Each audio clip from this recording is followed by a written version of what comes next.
relief to cash-strapped Go First, the National Company Law Appellate Tribunal has upheld the NCLT's order, which allows the airline's voluntary insolvency proceedings to continue. Now, this means that lessors cannot take repossession of aircraft. However, lessors are free to raise the issue of lease termination and aircraft possession before the NCLT. Ashmit joins us now with the details. Ashmit, this is certainly relief for Go First, but still a big question mark on the airline's revival plan and relaunch. Well, big relief coming in for the airline Go First. The NCLAT, we understand, has passed its judgment allowing for the voluntary insolvency proceedings of Go First that it had initially sought to continue. Now, what does that mean? What does that do? What that does is that it achieves two important objectives that the airline had set out for itself. Number one, the moratorium.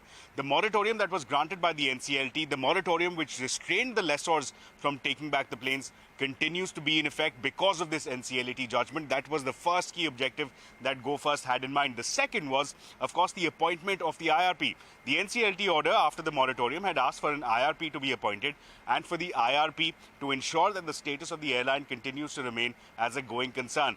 That part of the order is also continues to be in effect. The IRP is free to operate under that NCLT order and is free to, in fact, operate the airline as and when is deemed fit by the IRP himself. Now, that's, of course, as far as the airline is concerned. But what about the lessors?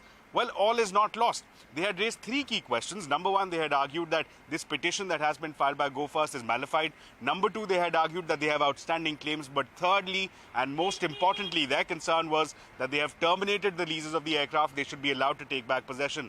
The NCLAT has not dismissed any of these contentions. In fact, has allowed them to raise all of these claims and contentions before the NCLT. So it's now for the lessors to raise these issues before the NCLT. So all is not lost.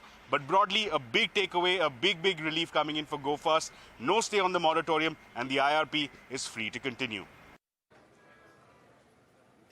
Ashwin, many thanks for joining us. And with that, it is time for us to wrap up this edition of Business 360. Do stay tuned to CNBC-TV18. The news continues when we return after this short break.